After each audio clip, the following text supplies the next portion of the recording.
Hey, Lawrence, you've called it right from the beginning. Let me ask you now, will Democrats get health care passed? Well, I'm going to say what I've said all along in my humble approach to this subject. I, having worked on exactly this kind of legislation on the Senate floor, trying to get it passed and in committee, I do not see how they can do this. Now, and part of that is because it's never been done before, and they have moved into a legislative territory that has never previously existed. The Republicans have not been very smart about trying to describe this. It's difficult to describe, but this is unprecedented using reconciliation this way, because what they've done is they've abandoned a bill in mid-conference.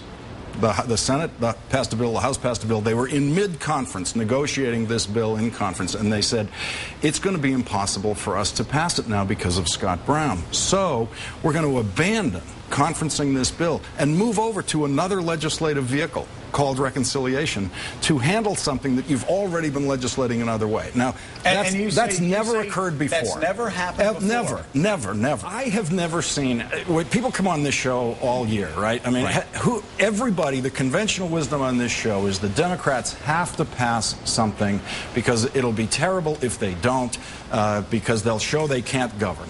And the thing they have to pass is opposed by a majority of the public, 53%, you know, somewhere in there, maybe more, who knows.